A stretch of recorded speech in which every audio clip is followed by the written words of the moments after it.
Welcome to SVG TV News for Monday, April 29th, 2024. I'm Rochelle Batiste with the details. Two men were killed here last week, one in Murray's Village and the other in Redemption Sharps, bringing the number of persons killed in the country for the year thus far to 15. Speaking on the killings on WFM Issues at Hand program on Sunday, Minister of National Security Prime Minister Dr. Ralph Gonsalves clarified the homicides, which police say stands at 13.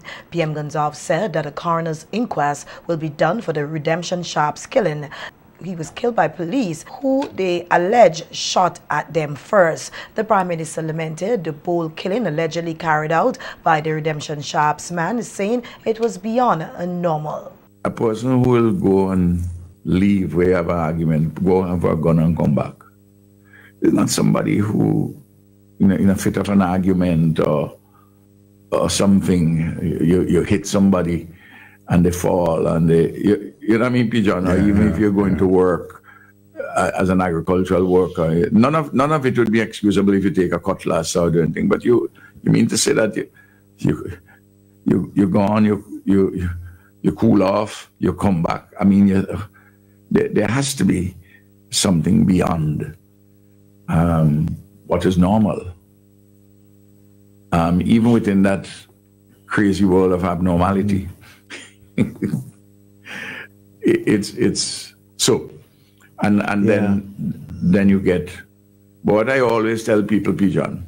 Family of the Redemption Sharps man had told SVG TV News that the man had a mental problem, noting that the opposition supports the increase in penalties for gun offences, which was recently passed in Parliament. The Prime Minister claimed that the opposition does not have a unified voice on the matter and is politicising the violence in SVG. The way in which the opposition seeks to politicize violence, and they try to do so all across the region, to their own regret, as Chastany found out in St. Lucia when he raised this thing about Kenny Anthony can't control these people who killing one another. But he will do it. And the numbers spiked during his period, way beyond what it was when Kenny was Prime Minister. So you play politics with this thing. You get a chance, you'd reap the whirlwind, as happened in that particular case, to use metaphoric language. Meanwhile, the Prime Minister listed some interventions which he said his government is modelling to address crime and violence in SVG. This issue, which is connected, and it's important to deal with solutions for it. And there's a big discussion on this in Jamaica and in other countries. Interventions which you use, the two bundles of interventions, one set which would address what you may call the behavioral, that is from the standpoint of what the state can do, Pigeon. If you want to try to make some corrective with the behavioral training, special skills training, and education generally, then what you may call community type interventions, community and structural type interventions that you provide, sports facilities for people to participate in, and cultural facilities, and so forth. Speaking on the death penalty, the Prime Minister said he is pleased that it is no longer instituted, even though it is argued that the person can kill again, as was the case in Murray's Village. Help to affect the behavioral too would be the effectiveness of policing, the lockouts and all the rest of it, because if you think you're less likely to be caught, you may be more emboldened to use a violent response. That is where also I'm satisfied that the absence of the death penalty, that the court not carrying out the death penalty, that has affected behavior. Because if they feel that, like this guy who we suppose was the one who did the killing of the footballer Lee, a good human being in Murray Village. If you had the death penalty,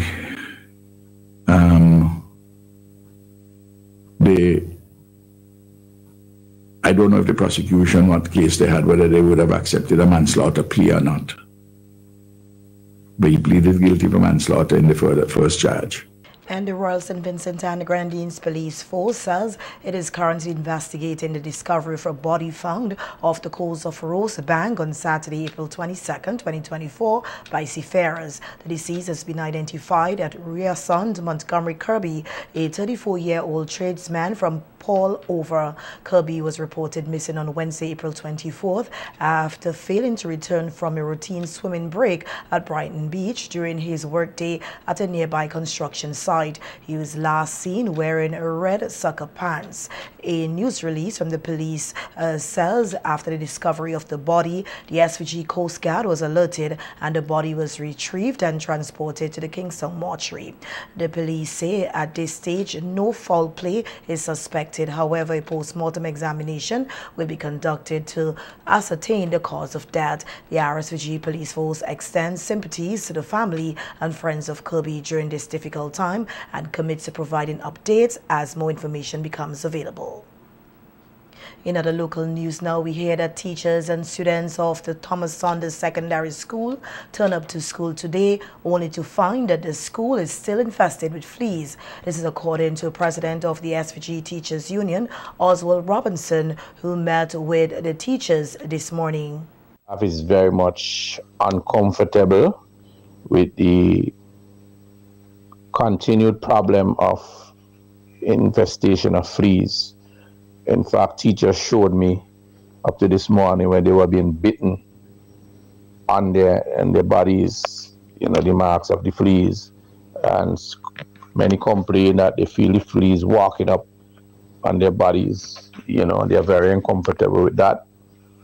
And I had a conversation also with the principal of the school. And I met with the staff, and the staff decided that all the dogs must be cleared, must get rid of the dogs, that the property must be properly fenced because there are areas where the dogs could go through. So that those areas will be properly fenced, the compound properly cleaned. Robinson said that the teachers decided that they will return to school on Thursday, May 2nd, 2024. He added that while teachers refuse to work, students remain in school, which he said is disrespectful. They took a decision today that they would leave the school compound and they would return on Thursday because, as you know, Wednesday is a holiday. The situation as it stands now is that the teachers are off the job. The union is in agreement with them. And I understand that the students are at school unsupervised without teachers, right? And this is as a result of the lack of respect for health of the people's children at the Thomas Saunders Secondary School. I think the ministry, something is wrong with them, because I know the Minister of Education was out there today, and I believe the SEO was there also. And to have the people's children in an environment where fleas is a total disregard for the people's children's health. So I'm calling on the parents now to demand an apology from the Ministry of Education. With regards to online teaching, Robinson said it is highly unlikely it will take place due to defective devices. Well, as it stands about the online teaching, the school is not ready for that. Okay, that would have been a useful option, but the teachers need devices for that. And the reliability of the internet is an issue. A lot of the children, their tablets not functioning, and there are still homes without internet connectivity. So there will be no online teaching. I think what the school is planning to do is to give the students some worksheets to go home and keep them occupied. Speaking on the flea infestation at the Thomas Saunders Secondary School and the Girls High School, Prime Minister Dr. Raul Gonzalez said on radio this morning that stray dogs in the vicinity continue to cause the infestation. He said it is a wider issue that dog owners have, which will have to be addressed. Number of dogs you have running about. The food court is nearby. dogs, it would be commonplace to say that they're animals and they're going around where they think food is or they know food is. So that's a problem. Well, the public health dealt with the issue very promptly, so that there wasn't any inordinate delay. I think they missed school on one day, and we have a problem, generally speaking, with dogs. There are a lot of people want to own dogs, but don't want to take care of dogs. The Prime Minister laid out what he termed simple solutions specific to the schools at Annisville. It's a simple solution, conceptually. Okay. Now, you will have to catch them all and you'll have to put them somewhere to take care of them, or would you advocate putting them all to sleep? Yes, and then you say, well, you have to, government would have to pay for fencing the properties and so on and so forth. And if it's a government building. And well, that's the point. But they'd say, well, if you're imposing an obligation on me like that, I don't have money even to change my galvanized army fence. Climate change threatens our lives and livelihoods daily. This is according to Minister of Urban Development, Binaval Prang, who was delivering the feature address at a breakfast seminar on Friday hosted by Charik St. Vincent Limited to commemorate World Day for Safety and Health at Work, observed annually on April 28th. The ILO marks the World Day for Safety and Health at Work on the 28th of April to promote the prevention of occupational accidents and disease globally. It is an awareness-raising campaign intended to focus international attention on emerging trends in the field of occupational safety and health and on the magnitude of work-related injuries, diseases, and fatalities worldwide. In many parts of the world, national authorities, trade unions, employers' organizations, and safety and health practitioners organize activities to celebrate this day. This year's theme for World Day for Safety and Health at Work is exploring the impacts of climate change on occupational safety and health. At the breakfast seminar held at the UWI Global Campus site, SVG's Minister Brown told the audience that more and more we are seeing the evidence of the impacts of climate change in SVG, noting that the country is vulnerable to the impact of climate change given its landscape and environment makeup. Not something that we might think about, but when incidents occur, we hear the cries about the climate change, we hear about the social impacts of climate change, the environmental impacts, and we are now hearing about the mental impacts and the feeling that you feel after a traumatic event has happened, the fear of when is the next event. Luckily for us, science helps us in tracking weather events, so we know when a hurricane might be approaching. And we're able to properly track the path of a hurricane, but we still have to prepare for these weather events, and preparation is not just hearing, oh, there's a hurricane coming off of Africa, what are we going to do? Especially for businesses, I can talk for that, for the personal homes and how your action plan might be. But for businesses, it's a lot different because employees are loyal to businesses, but employees have lives themselves, and we have to understand how am I going to manage in an emergency? Where is the priority going to be? How is home going to be okay? The response to climate change and disaster and climatic events in a company becomes an all hands on deck approach. Everyone has to play a part, and establishing those parts early, or the roles people play, is very necessary.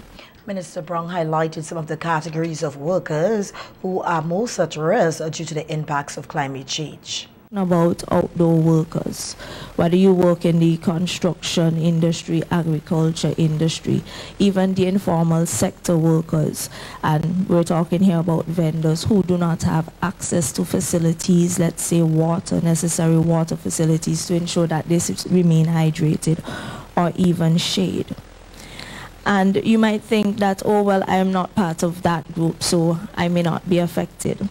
But the truth is that despite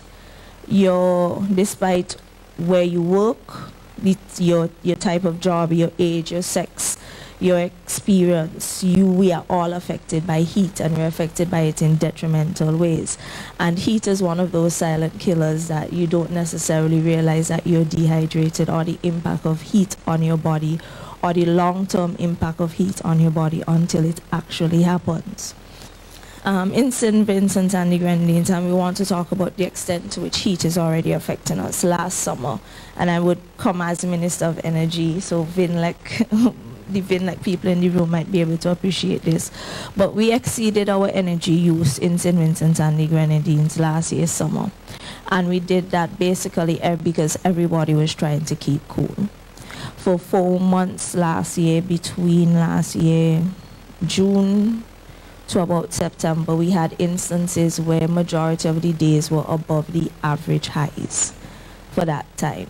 So we were in sustained periods of high temperatures, and it's expected to get worse. We are already experiencing the high temperatures, and we're currently in a state of drought, and many people are not having the reliable access to water that they're used to, whether it's in their work environment or even at home. And how does that impact upon your mental, your mood, your ability to even function and do your job as necessary? Noting that while the situation may seem like gloom and doom, Minister Brown pointed out several things that can be done to help mitigate the impacts of climate change.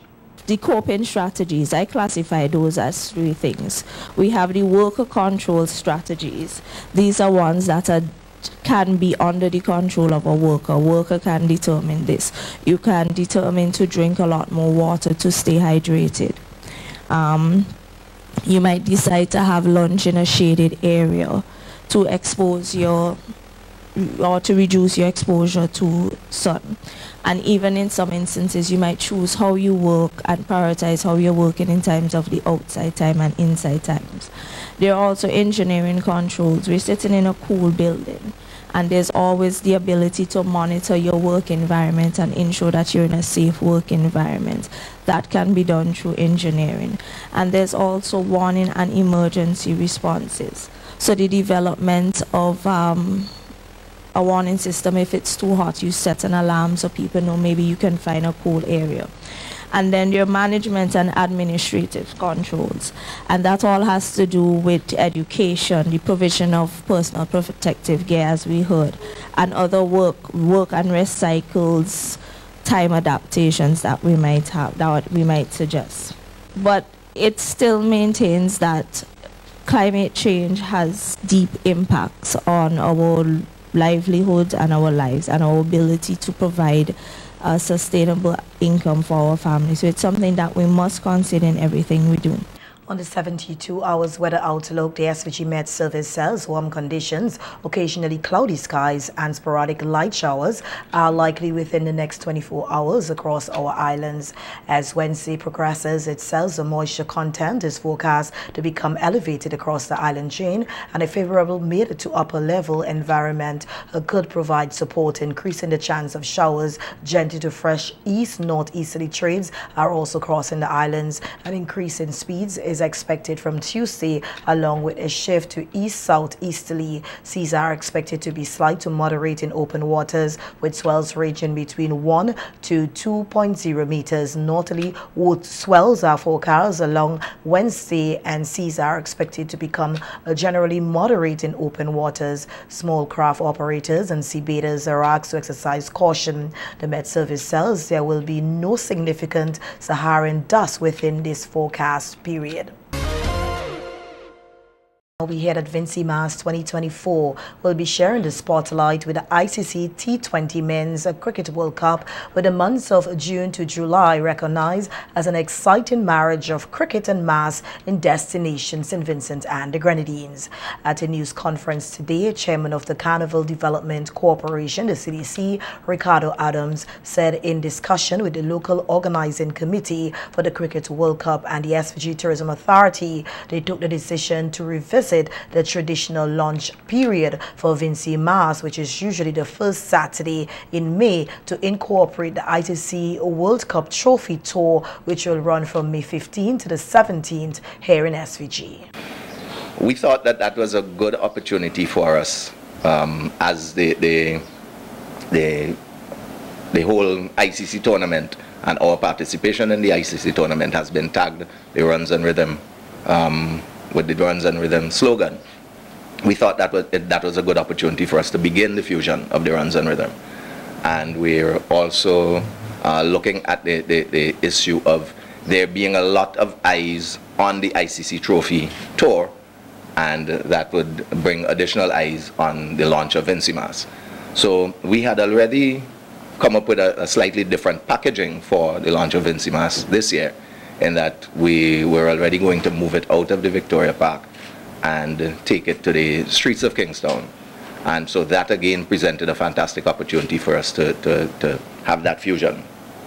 So we think that this presents a really unprecedented fusion of sporting excellence as well as our cultural celebration, and we hope that that fusion will provide an unforgettable experience for the launching of Vincimas and perhaps set the way forward for us as we look to do things a little differently. Adam said that the joint program for this year's festivities is testament to the vibrant spirit and rich tapestry of our cultural heritage and sporting lineage. So we start with a lunchtime concert at the Heritage Square, where we feature the junior aspects of Vincimas. And let me say, we're basically taking you through an entire Vincimas at the launch. So we're going to highlight the junior aspects of our Vincimas. We'll have junior performers, junior mass on display, etc. And that lunchtime concert, for those of you who follow it, those of you who have kids going to school, that comes right at the end of the CPEA exams. So it's an opportunity for the juniors to come to Kingstown. And those who are already writing in Kingstown, it's an opportunity for them to come and experience the kickoff of Vincimas. So that's the lunchtime concert. When the ICC Trophy gets back from Beckway, we have what we call the DNA parade, where we're looking at the DNA of our culture. And so that parade will go around Kingstown, accompanied by the ICC Trophy. And in that parade, we'll have traditional characters of Vincimas. So we'll have some of our boom drum and steel pan, etc. And some of our monkey band and those traditional characters. Also, accompanying that parade will be representatives from the T-shirt aspect of Vincimas, because you know that has been for Vincimas a very unique aspect for many years, and the carnival costumes. So we will basically have what you would see on the streets of Vincimas going around town, demonstrating the culture of the Vincimas, and that goes around town with the ICC Trophy and culminates back at the Heritage Square. That starts around 4 o'clock on the Friday afternoon. The CDC chairman said the launch of Vincimas 2024 will have all the elements it is accustomed to and much more. When we get back to Heritage Square and everybody has settled down, and at Heritage Square, of course, you will have the traditional food stalls, the drink stalls, etc. Again, Vincimas has been known to be a very strong street party type of event or festival over the years, with the street bars and that kind of stuff. And then we get back to Heritage Square. We will then kick off what we call the Vincimas Super Bowl, which is where we have obviously we'll have the opportunities for you to take your photos and so with the ICC Trophy. And then we move into the actual launch party, which is the Vincimas Super Bowl. We'll have a couple of very brief speeches by the officials and dignitaries, because we know that's not what people really come to the Vincimas for. And then we'll have a number of performances from some of our top local artists. We have some very hot trending artists. I must at this point interject and say I'm really excited about the music that I hear coming out for Vincimas so far this year. It seems as though we're having some early releases, and we're having some very interesting releases. So, and you know, music helps to sell the mass, helps to set the vibe for the mass. So we'll have those performances. That culminates at midnight, So we'll have that full, and we'll have top DJs along with those artists. And that culminates at midnight. And one of the things that we've added, which we think is very exciting, is we then going to have a Juve parade around town on Saturday morning. And that will then close off the launch of Vincy Mas. So that's why I said we're taking you from the juniors into the street party, into the soca, into the Juve. So we're encapsulating Vincy Mas, 10 days of Vincy Mas in basically 24 hours. So that is the intent, but we're really excited.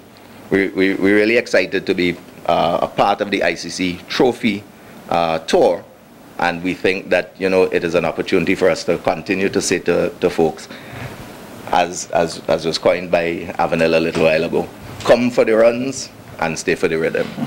The ICC T20 Men's World Cup Trophy Tour is a big part of the launch of Vincy Mas this year. Representative of the local organizing committee of the ICC T20 Men's World Cup, Michael Finley, who serves as Chief of Mission, said they are delighted to be in joint partnership with the Carnival Development Corporation, highlighting both cricket and carnival. Delighted too, but both events are sort of meshing together. One from the 1st to the 29th of June and the other in July. And the ICC has incidentally used Carnival as one of the drawing cards for Cricket World Cup. I think they were aware of the popularity of Carnival in the Caribbean, and the theme of Cricket World Cup has included Carnival. Cricket in the Caribbean is also an event like Carnival. It's a lot of fun, more than just cricket. And that's a good thing for them to share this high-class event with a local event such as Carnival Vincy Mas, in fact. Finley said that they are preparing for the World Cup T20 with 5 matches to be played in SVG. The first match here is the 13th. We're having group matches. We're in fact hosting Group D of the Cricket World Cup. So the group matches will be on the 13th of June, Bangladesh against the Netherlands, and that's a day match starting at 10:30 in the morning, and the other matches are at the night, and I'll come to the night matches later on because we're putting in lights. When I deal with the construction that's taking place, I will emphasize that. Then the first night match here will be on the 14th of June, from 7:30 p.m. between Nepal and South Africa. South Africa is by far the biggest name we have in our group. And then on the 16th of June, another night match at 7:30 p.m. between Bangladesh and Nepal. On the 22nd of June, which is a Saturday, at 8:30 p.m., that's the first Super 8 match. And that's between the winner of Group C and the runner-up in Group B. We don't know who they are yet. That depends on how they perform. And we are hoping that, although the West Indies not one of the top teams in the world now, that they will be able to play in St. Vincent where we can get a big drawing in terms of spectator support. And on the 24th of June, which is a Monday, there will be the second Super 8 match between the winner of Group C and the second place team in Group D. Finley said that they are also excited about the night matches, which will be hosted for the first time at such level at the Arnesvale playing field. We are now putting lights at Arnesvale for the first time. We were hampered before because the E.T. Joshua Airport was just next to the playing field, and because of height limitations, we could not have lights. Now that the airport is at Argyle, we are free to put lights in. So we're having floodlights, 5 towers we're using. At the moment, the lights are here already. The poles are being setting at the moment. We had to do the base before the poles arrived. The poles and the lights arrived last week, and the lights should have got here on Wednesday. So this week we will be installing the poles and adding the lights. We are having electronic scoreboard before that we had a manual scoreboard, but this tournament requires an international electronic scoreboard. So we're having that scoreboard, which is also a replay screen. And the second, those of you who have been to Annesville Sports Complex, remember we had a smaller scoreboard between the Mike Finley stand and the President's Suite. That is going to be electronic also. But we still have to provide a manual scoreboard, a smaller one, just in case there are any technicalities with the electronic scoreboard. You could never tell. One of the features of the tournament is that all the power, electricity for the tournament will be run on generators. We're bringing in sufficient generators to run the entire system at Annesville, so that we're not solely dependent on the power from Vinlec at all. We can't depend on that because of the level of the tournament. This is the third highest international sports event in the world after the Olympics and FIFA World Cup. So that it's cast at a very high level, and we have got to rise to that level. It's costing the government a lot of money, but it's the price we have to pay to be part of that international event. According to Finley, even though they have had some delays with the construction work taking place at the main Annesville playing field and the two other venues for the practice matches, the work almost completed. He said that they are on target to meet the deadline for June 1st start, noting that although the matches here in SVG will not start until June 13th, they have had to hand over the playing field to the ICC World Cup Committee before that date, and that they are hoping to host a match to test the pitch at the main Annesville venue when everything is in place. Also thanking the CDC for incorporating the ICC T20 Men's World Cup Trophy Tour as part of the launch of Vincy Mas 2024, who was Chief Executive Officer Acting of the SVG Tourism Authority and Head of the Marketing of the Local Organizing Committee of Cricket World Cup 2024, Avanel De Silva. From inception, I must say that we had recognized that we were especially blessed this year, I would say, to be able to join our efforts when it comes to Vincy Mas and also when it comes to cricket between June and July for the destination and for the good of the destination. We do recognize for Vincy Mas that we receive thousands and we welcome thousands of visitors to our destination, and we also expect to do the same for cricket, ICC cricket tournament this year. So we are trying to see how we can definitely mesh the synergies and to strategically try to do it in an innovative manner, because we do recognize sports is a part of our culture and we want to do that merge and merge it very well. So it's a great opportunity to be a part of Vincy Mas launch this year. De Silva said the ICC T20 Men's World Cup Trophy Tour is a great stage to highlight destination SVG and its culture. The trophy would be here, please take note of this, from the 15th of May to the 17th of May, which is in the next 2.5 or 2 weeks or so. And we want to encourage the entire Vincentian population to come out and be a part of the activations that we're going to be having across the destination. If you would have noticed, to those who are following online with ICC platforms, you would have noticed that we had a few other host countries who would have undertaken their trophy tour, and they of course try to, I guess, highlight their destination as best as possible, and this is our opportunity to make it the best one across the region, and that's our aim. So we are happy that, you know, we're able again to tag ourselves to Vincy Mas, to make a presence, to set a stage for both Vincy Mas and also for the tournament that is coming. So on the 15th of May, the trophy will arrive at the Argyle International Airport, and we'll be having a welcome at the Argyle International Airport from about 1 to about 2:30 or so. We invite again the media to be there. We invite Vincentian John public to be there, students, anybody who wants to be there to help us greet the trophy and to make it as large as possible, a fan engagement opportunity. That's on the 15th. And then we leave the Argyle International Airport and we're heading down to Upper Bay Street We will be having an up-street party, that's what we're going to call it.